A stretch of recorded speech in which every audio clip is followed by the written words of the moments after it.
الله ربي والإسلام ديني ومحمدا رسول الله ويقيني.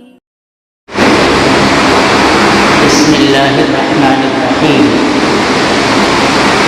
الحمد لله رب العالمين، والصلاة والسلام على سيد الأنبياء والمرسلين وعلى آله وأصحابه أجمعين. أما بعد، فقد قال الله تبارك وتعالى في القرآن المجيد والفرقان الحميد: أعوذ بالله من الشيطان الرجيم، بسم الله الرحمن الرحيم. لا إكراه في الدين، قد تبين الرشد من الغي، فمن يكفر بالطاغوت ويؤمن بالله فقد استمسك بالعروة الوثقى لا انفصام لها والله سميع عليم. وقال النبي صلى الله عليه وسلم: يوشك الأمم أن تداعى عليكم تداعي الأكلة إلى قسعتها. فقال قائل: ومن قلة نحن يومئذ يا رسول الله؟ قال: بل أنتم يومئذ كثير، ولكنكم غثاء كغثاء السيل، وليقذفن الله من صدور عدوكم المهابة منكم، وليقذفن الله في قلوبكم الوهن. فقال قائل: وما الوهن؟ قال: حب الدنيا وكراهية الموت، أو كما قال عليه الصلاة والسلام. میرے محترم بزرگوں اور دوستوں، اللہ تبارک و تعالیٰ کا فضل اور اس کا کرم ہے، احسان ہے کہ اس نے ہم سب کو دین برحق پر چلنے کی توفیق عطا فرمائی. خود ساختہ ادیان اور مذاہب نہ جانے کتنے پائے جاتے ہیں. یہ محض اللہ کا فضل اور اس کا کرم ہے کہ اس نے ہم سب کو اپنی تعلیمات اور اپنی ہدایات سے روشناس کرایا ہے. ہمارے لیے پیغمبر آخر الزماں جناب محمد الرسول اللہ صلی اللہ علیہ وسلم کی پاکیزہ سنت اور آپ کی سیرت سمجھنے کے لیے توفیق دی ہے. کاش کہ ہم جناب محمد الرسول اللہ صلی اللہ علیہ وسلم کے جس طرح سے نام لیوا ہیں اور آپ کی شان میں ادنا سی بھی گستاخی کو برداشت کرنے کی پوزیشن میں نہیں ہیں، دین اسلام کے تعلق سے کسی بھی ہرزہ سرائی کرنے والے کا دندہ شکن جواب دینے کی ہمارے اندر ہمت ہے، حوصلہ ہے. کاش کہ ہم اپنی زندگی کے اندر جناب محمد الرسول اللہ صلی اللہ علیہ وسلم کی ایک ایک سنت اور سیرت کو سجا لیتے.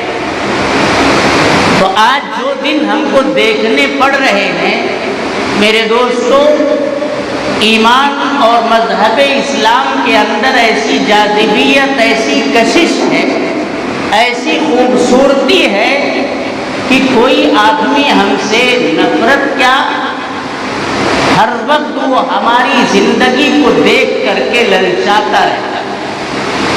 وہ مذہب اسلام کے لیے اپنے دل کے اندر، اپنے ضمیر کے اندر میرے دوستوں ایک کشش محسوس کرتا. وہ حلقہ پگوش اسلام خود سے آ کر کے ہوتا. آپ پڑھیے نا جناب محمد الرسول اللہ صلی اللہ علیہ وسلم کے کردار کو، آپ کے اخلاق کو، آپ کی خوبیوں کو، آپ کے کمالات کو، آپ کی انسانیت نوازی کو، آپ کی رحمت للعالمین کو آپ کی رفعتوں کو، آپ کی بلندیوں کو آپ پڑھ کر کے دیکھیے۔ جناب محمد الرسول اللہ صلی اللہ علیہ وسلم نے نہ اجتماعی طور پر کبھی زور اور زبردستی کی ہے اور نہ انفرادی طور پر میرے دوستوں لوگوں کے اوپر کبھی کوئی زور ڈالا ہے۔ بس اپنے اخلاق سے حضور پاک صلی اللہ علیہ وسلم متاثر کیے بغیر نہیں رہتے تھے۔ حضرت ثمامہ ابن اساد جو یمامہ کے رہنے والے ہیں، یمامہ کے سردار ہیں، سر براؤردہ شخصیت ہیں، ایک مرتبہ یہ مسلمانوں کی قید میں آ گئے۔ جناب محمد الرسول اللہ صلی اللہ علیہ وسلم کی خدمت میں ان کو لایا گیا۔ اس زمانے کے دستور کے مطابق انہیں مسجد نبوی کے ایک ستون سے باندھ دیے گئے۔ یہی دستور، اس زمانے میں اس طرح کے قید خانے نہیں تھے، کہیں پیڑ میں باندھ دیے گئے، کہیں کمبے میں باندھ دیے گئے، کہیں کسی گھر کے اندر نظر بند کر، یہی طریقہ تھا قیدیوں کو رکھنے کا۔ چنانچہ مسجد نبوی کے ایک ستون میں حضرت ثمامہ ابن یسار کو لا کر کے باندھ دیا۔ جناب محمد الرسول اللہ صلی اللہ علیہ وسلم اپنے حجرہ شریفہ سے تشریف لاتے تھے، نماز پڑھتے تھے۔ آپ کی کچھ کارکردگی حضرت ثمامہ ابن یسار وہی بندھے بندھے دیکھا کرتے تھے، اور آپ آتے تو ثمامہ کے پاس ٹھہر کر کے یہ پوچھتے، ثمامہ کیا حال ہے؟ ثمامہ کہتے کیا حال ہے؟ حال تو آپ دیکھ رہے ہیں۔ آپ پوچھتے کہ آپ کے ساتھ کیا کیا جائے؟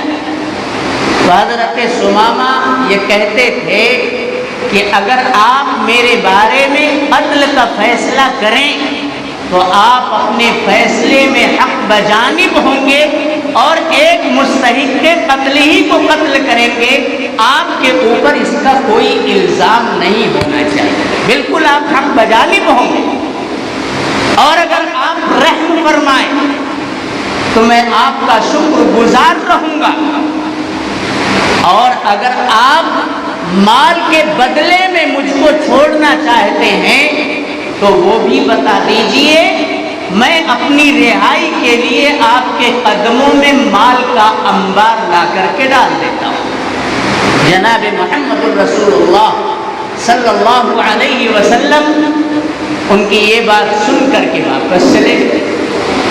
دوسرے دن پھر آ کر کے آپ نے اسی طرح سے سوال کیا، اور حضرت ثمامہ نے دوسرے دن بھی وہی تینوں جواب دیا کہ آپ قتل کریں تو حق بجانب ہیں، آپ معاف کریں تو میں شکر گزار ہوں، آپ مال کے طلبگار ہیں تو مال کا انبار آپ کے قدموں میں لا کر کے ڈال دیتا ہوں، یا ماما کا سردار ہوں، کوئی معمولی آدمی نہیں ہوں۔ دوسرے دن بھی آپ یہ سوال سن کر کے، جواب سن کر کے واپس۔ تیسرے دن پھر جناب محمد رسول اللہ صلی اللہ علیہ وسلم آ کر کے یہی سوال کرتے۔ آپ صلی اللہ علیہ وسلم نے کسی بھی دن حضرت ثمامہ کے سامنے کوئی زبردستی نہیں کی، کوئی زور نہیں ڈالا کہ آپ ایمان کا کلمہ پڑھ لیجئے، آپ مذہب اسلام کے اندر داخل ہو جائیے۔ لا اکراہ فی الدین، قرآن پاک یہ کہتا ہے کہ دین قبول کرنے کے سلسلے میں کسی کے اوپر کوئی زور، جبر اور اکراہ نہیں ڈالا ہے۔ قد تبین الرشد من الغی، ساری حقیقت دنیا کے سامنے کھل کر کے آ گئی ہے، باطل کیا ہے، حق کیا ہے۔ جناب محمد الرسول اللہ صلی اللہ علیہ وسلم کی پاکیزہ تعلیمات کے ذریعے اور قرآن کریم کی فہمائش کے ذریعے جب ظاہر ہو چکے، اس لیے اب زبردستی اور اکراہ جبر کر کے کسی کے اوپر اسلام قبول نہیں کرتا۔ قد تبین الرشد من الغی فمن یکفر بالطاغوت جو اپنی مرضی سے طاغوت اور باطل کا انکار کر کے حق کو اپنے ہاتھ میں تھامے گا وہ مومن کہلائے گا۔ فقد استمسک بالعروۃ الوثقی، اس نے اللہ تبارک و تعالیٰ کی رسی کو مضبوطی کے ساتھ تھام لیا ہے، اس نے وحدانیت کے پیغام کو، اللہ تبارک و تعالیٰ کی کارسازی کو، اس کی مشکل کشائی کو اب اس نے پہچان لیا ہے۔ اب پہچان کر کے وہ آئے گا تو مذہب اسلام کے فروغ کا باعث بنے گا۔ جناب محمد الرسول اللہ صلی اللہ علیہ وسلم کے سامنے ساری باتیں، ساری ہدایتیں اللہ تبارک و تعالیٰ کی طرف سے بالکل واضح تھی۔ آپ نے کسی بھی دن حضرت ثمامہ کے اوپر کوئی دباؤ نہیں ڈالا۔ تیسرے دن آپ نے صحابہ کرام سے کہا کہ اب ان کو چھوڑ، رہائی دے دی۔ حضرت ثمامہ چھوٹ کر کے مسجد سے باہر نکلے ہیں، کچھ دور جا کر کے ایک درخت کے نیچے پانی لا کر کے انہوں نے غسل کیا ہے، اور پلٹ پلٹ کر کے جاتے وقت جناب محمد رسول اللہ صلی اللہ علیہ وسلم کو دیکھتے جا رہے ہیں۔ نہا دھو کر کوئی گرفتاری نہیں، کوئی زبردستی نہیں، کوئی پیچھے شرطا اور پولیس نہیں لگایا گیا، جا رہے ہیں اپنی آزادی سے، گئے ہیں آرام سے نہایا ہے، اور نہا کر کے پھر دربار رسالت مآب صلی اللہ علیہ وسلم میں آ کر کے بیٹھ جاتے ہیں، اور اپنی زبان سے یہ کہتے ہیں کہ اے پیغمبر، اب سے پہلے آپ سے زیادہ ناپسندیدہ کوئی بھی شخصیت اس روئے زمین پر میری نظر کے اندر نہیں، میں سب سے زیادہ آپ ہی کو ناپسند کرتا تھا، سب سے زیادہ آپ ہی سے بغض رکھتا تھا، اور اے پیغمبر، آپ کے مذہب سے زیادہ ناپسندیدہ مذہب میری نظر میں کوئی نہیں تھا، آپ کے شہر سے زیادہ ناپسندیدہ شہر کوئی میرے نظر میں نہیں تھا، لیکن 3 دن میں نے آپ کا اخلاق دیکھا، آپ کا کردار دیکھا، آپ کی پیمائش دیکھی، صحابہ کرام کے درمیان آپ صلی اللہ علیہ وسلم کے وقار کو، آپ کی متانت کو، آپ کی سنجیدگی کو، اور صحابہ کرام رضوان اللہ تعالی علیہم اجمعین کی جانب سے آپ کے تئیں اظہار محبت کو اور ادب کو میں نے 3 دنوں تک مسلسل دیکھا ہے۔ میرے اوپر کوئی دباؤ نہیں ہے، میں یمامہ کا سردار ہوں، میں ہی جب غلے بھیجتا ہوں تو منڈیاں غلوں سے بھر جاتی ہیں، اور میری طرف سے جب رکاوٹ کھڑی کر دی جاتی ہے تو کال پڑ جاتا ہے منڈیوں کے اندر، اور لوگ بلکنے لگتے ہیں، سسکنے لگتے ہیں۔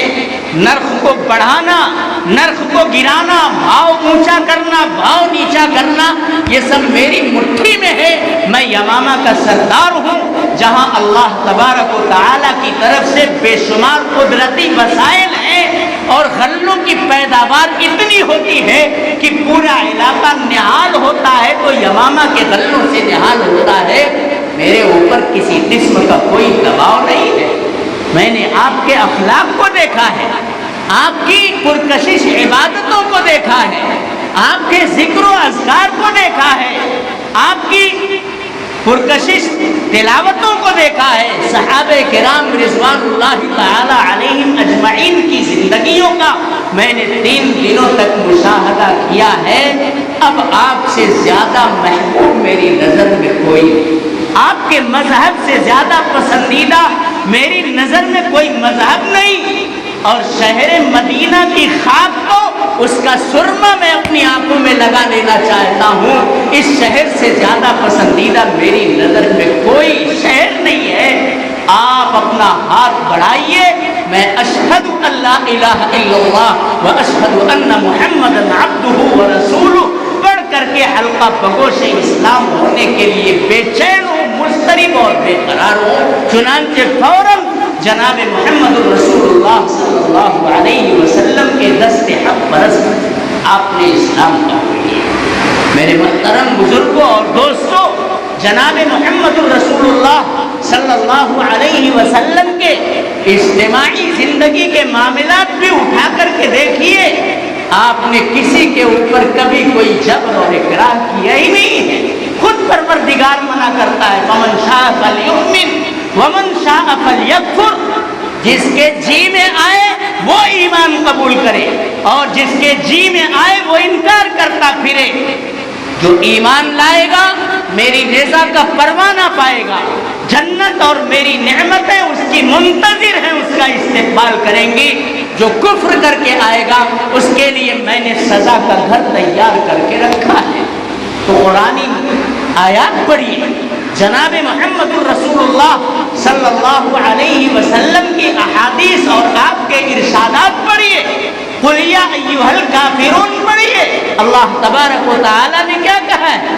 قل یا ایھا الکافرون لا اعبد ما تعبدون، اے کافرو سن لو، جن کی تم پرستش اور پوجا کرتے ہو، جن کے سامنے تم ماتھا ٹیکنے کو حق سمجھتے ہو، میں اسے حق نہیں سمجھتا ہوں، ان کے سامنے کبھی پرستار بن کر کے میں اپنی پیشانی کو نہیں جھکاؤں گا۔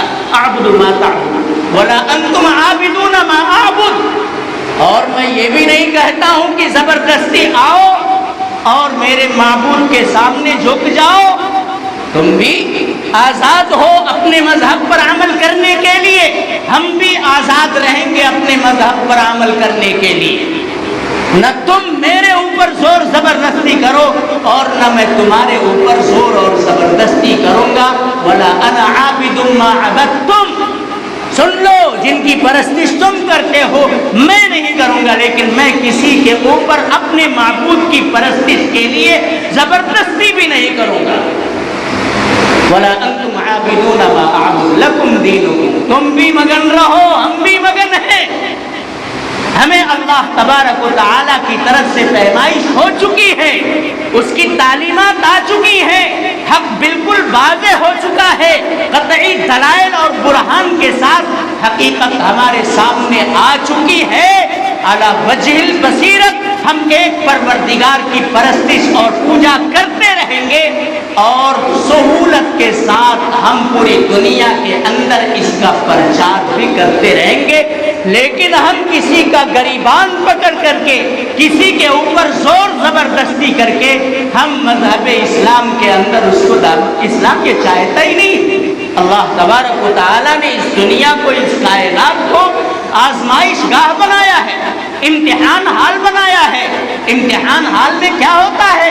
کیا اساتذہ اور نگرانی کرنے والے آ کر کے بچوں کے اوپر زبردستی کرتے ہیں کہ تم صحیح جواب کیوں صحیح لکھیں، غلط لکھیں یا نہ لکھیں، جو چاہے اس امتحان حال میں وہ کرے، خالی اخلاقی بنیادوں کے اوپر کوئی غلطی نہیں ہونا چاہیے، اس کے لیے آپ روک ٹوک کرتے ہیں، ورنہ وہ اپنے جوابی پرچے کے اندر کیا لکھ رہے ہیں کیا نہیں لکھ رہے ہیں، ان کی یہ آزادی کبھی نہیں چھینی جاتی۔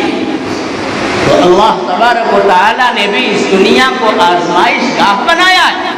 اگر زور ڈال کر کے، زبردستی کر کے میرے دوستوں کوئی بات قبول کروائی جائے گی تو اس کے غلط اثرات مرتب ہوں گے، اس کے نتائج برے نکلیں گے۔ اس لیے یہ مذہب کے خلاف میرے دوستوں پروپیگنڈا ہے۔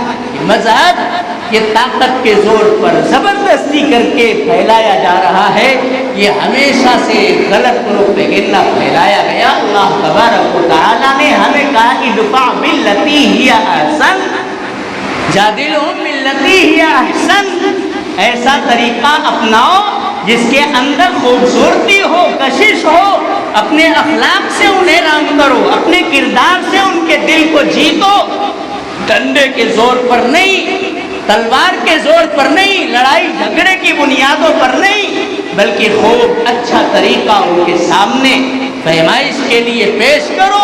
انشاءاللہ آہستہ آہستہ لوگوں کے سامنے حقیقت منکشف ہوگی اور لوگ حلقہ بگوش اسلام ہوتے چلے جائیں گے۔ ورنہ کیا جناب محمد رسول اللہ صلی اللہ علیہ وسلم کی پوری زندگی کے اندر جب آپ کمزور تھے اس وقت بھی، جب آپ کو غلبہ حاصل ہوا اس وقت بھی، آپ دیکھ لیجئے اٹھا کر کے پوری تاریخ اور پوری سیرت پڑھ لیجئے، آپ نے کسی ایک آدمی کے اوپر مذہب کے تعلق سے زور ڈالا ہو تو بتا دیجئے، پوری تاریخ کھنگال ڈالیے۔ اور مذہب اسلام کے ماننے والوں نے، مبلغین نے، دعات نے ہمیشہ جناب محمد الرسول اللہ صلی اللہ علیہ وسلم کی سیرت ہی کو میرے دوستو آئینہ بنایا ہے، اور اسی آئینے کے مطابق مذہب اسلام کی دعوت کا، اس کی تبلیغ اور تشہیر کا کام کرتے آج تک چلے آئے ہیں، اور قیامت تک انشاءاللہ یہ سلسلہ اسی طرح سے جاری رہے گا۔ آخر میدان بدر کے اندر 70 کفار اور مشرکین قتل کیے گئے تھے، لڑائی انہوں نے برپا کی تھی۔ حضور پاک صلی اللہ علیہ وسلم کو اپنے تحفظ کے لیے، اپنے دفاع کے لیے میدان بدر میں پہنچ کر کے ان کو روکنا پڑا تھا۔ وہ تو چڑھ کر کے چلے آ رہے تھے، مکہ سے 2/3 مسافت مدینہ کی طے کر کے وہ آ چکے تھے۔ اب بھی اگر بچاؤ اور دفاع کا کام نہیں کیا جاتا تو کل تو یہ مدینہ المنورہ کی آبادی میں آ کر کے اپنے دنگے کرتے، چھیڑخانیاں کرتے، کفار اور مشرکین مذہب اسلام کے تعلق سے ہرزہ سرائیاں کرتے۔ جناب محمد الرسول اللہ صلی اللہ علیہ وسلم 313 صحابہ کو لے کر کے مقام بدر پر انہیں جا کر کے روک رہے ہیں۔ اس میں اللہ تبارک و تعالیٰ کی تائید ہوئی، نصرت آئی، اور جناب محمد الرسول اللہ صلی اللہ علیہ وسلم کے ناز بھرے الفاظ کو اللہ تبارک و تعالیٰ نے اپنی بارگاہ میں قبولیت بخشی۔ 70 مشرکین وہاں قتل، 70 کو قیدی بنا کر کے مدینے میں لائے۔ پوری تاریخ اٹھا کر کے دیکھ لیجئے، آپ نے ان کو رہا بھی کر دیا، لیکن آپ نے کبھی بھی ان کے اوپر یہ زور نہیں ڈالا کہ آپ مذہب میں لا دیں۔ مطلب ہی نہیں رہ جاتا زبردستی کرنے کا۔ مذہب جسم کے اوپر کا نام نہیں ہے، مذہب ظاہر کا نام نہیں ہے، مذہب تو ضمیر اور دل میں، قلب کے اندر جب اترتا ہے تب جا کر کے اس کے اندر مذہبیت کی شان اور اس کی خوشنمائیاں نظر آتی ہیں۔ زبان سے صرف اقرار کر لینے کا نام میرے دوستو ایمان نہیں ہے۔ کوئی صرف زبان سے کلمہ لا الہ الا اللہ محمد الرسول اللہ پڑھ لے تو میرے دوستو وہ مومن کامل نہیں ہو جاتا ہے۔ یہ تو ظاہر اور قانون کے اندر وہ مسلمان ہوا، لیکن تصدیق بالجنان لا الہ الا اللہ محمد الرسول اللہ کی حقیقت، یعنی اللہ تبارک و تعالیٰ کی وحدانیت کا دل میں یقین ہو جائے، اس کی مشکل کشائی کا دل کے اندر یقین ہو جائے، وہی خالق ہے، وہی مالک ہے، وہی رازق ہے، وہی بارش برساتا ہے، وہی محیی ہے، وہی ممیت ہے، وہی معز ہے، وہی مذل ہے۔ یہ ساری حقیقتیں جب دل کے اندر پیوست ہو جاتی ہیں تب میرے محترم بزرگوں اور دوستوں ایمان کا رنگ اس کے پوری زندگی کے اوپر چڑھنے لگتا ہے۔ اور جناب محمد الرسول اللہ صلی اللہ علیہ وسلم کی طرف سے آنے والی تمام باتوں کو بغیر کسی شک شبہ اور تردد کے حق قبول کرے، حق مانے۔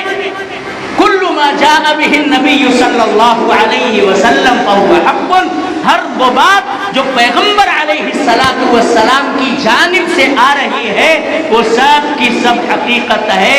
اسی کے اوپر عمل کرنے سے دنیا کی فوز و فلاح بھی مل سکتی ہے اور آخرت کی نجات تو اسی کے اندر مثبت ہے، مثبت۔ میرے محترم بزرگوں اور دوستوں، آپ نے کوئی زبردستی، فتح مکہ کا کتنا بڑا واقعہ، اس وقت تو مسلمانوں کو وہ غلبہ حاصل ہوا تھا کہ جیسا چاہتے ویسے رخ کو موڑ دیتے، لیکن جناب محمد الرسول اللہ صلی اللہ علیہ وسلم کی مرحمت، آپ کی عنایت اور آپ کے لطف و کرم کا انداز دیکھیے، سب سے کہہ دیا لا تثریب علیکم اليوم، میں آج وہی تمہارے ساتھ سلوک کروں گا جو سیدنا یوسف علیہ السلام نے اپنے بھائیوں کے ساتھ سلوک کیا تھا. انہوں نے کیا کہا تھا؟ لا تثریب علیکم، آج کے دن تمہارے اوپر کوئی گرفت نہیں، کوئی مواخذہ نہیں، کوئی زور زبردستی نہیں، انتم طلقاء، سب کے سب آزاد ہو. آپ چاہتے تو ان کو پکڑ کر کے کہتے کہ چلو اور کلمہ لا الہ الا، مطلب ہی نہیں ہے نا بھائی. اگر دل سے کوئی آدمی مذہب کے اوپر مطمئن نہیں ہے تو زبان سے زبردستی کلمہ پڑھوا لینے کا کوئی مطلب نہیں ہے. اس کے نتائج اور اس کے ثمرات کبھی بھی خوبصورت نہیں بن سکتے ہیں. اس لیے میرے محترم بزرگوں اور دوستوں، ہم سب اپنے پیغام کو پوری خوش اسلوبی کے ساتھ دنیا کے سامنے اپنے اخلاق سے، کردار سے، گفتار سے جیسے بھی پیش کریں، جناب محمد رسول اللہ صلی اللہ علیہ وسلم کی زندگی اور آپ کی سیرت کو نمونہ بنا کر کے پیش کریں. اللہ تبارک و تعالی انشاءاللہ راستوں کو آسان کریں گے. اب حالات جو چل رہے ہیں بچہ بچہ واقف ہے. حضور پاک صلی اللہ علیہ وسلم کے ارشادات بھی اس کی جانب مشیر ہیں، بتا رہے ہیں کہ ایک وقت آئے گا اس امت کے اوپر، بہت ہی برا وقت آئے گا، حالات بہت خراب ہوں گے. یوشک الامم ان تداعى علیکم کما تداعى الاکلۃ الی قصعتها، تمہارے اوپر امتیں، ملتیں اور قومیں اس طرح سے ٹوٹ پڑیں گی جس طرح سے دسترخوان کے اوپر کھانے والے ٹوٹ پڑتے ہیں. دیکھا ہوگا کبھی جی شادی ہالوں کے اندر کیا منظر رہتا ہے، کھانے والے کس طرح سے ڈھکن پیل کر کے دسترخوان تک پہنچنے کی کوشش کرتے ہیں کہ سب سے پہلے میں ہی نوالا توڑ کر کے اپنا جہنم بھر لوں. میرے دوستو بالکل اسی طرح سے تداعى علیکم تداعی الاکلۃ الی قصعتها، جیسے کھانے والے دسترخوان کے اوپر ڈھکن پیل کر کے ٹوٹتے ہیں، ایسے ہی اس امت کو، ملت اسلامیہ کو ختم کرنے کے لیے تمام اقوام اور ملل کے لوگ متحد ہو کر کے ٹوٹ پڑیں گے. صحابہ کرام میں سے کسی نے پوچھا ومن قلۃ نحن یومئذ یا رسول اللہ، کیا ان دنوں ہم بڑی تعداد میں کم ہوں گے؟ آپ نے کیا فرمایا؟ بل انتم یومئذ کثیر، نہیں تعداد تو گنتی میں بہت بڑی رہے گی، تمہاری بہت بڑی تعداد رہے گی. آج آپ دنیا کے اندر آپ رائے شماری کر لیجئے تو 1/3 سے زیادہ دنیا کی اگر 6 ارب کی آبادی ہے تو 2-2.5 ارب مسلمان نکلیں گے. تعداد کم نہیں ہوگی، تعداد تو بہت بڑی ہوگی.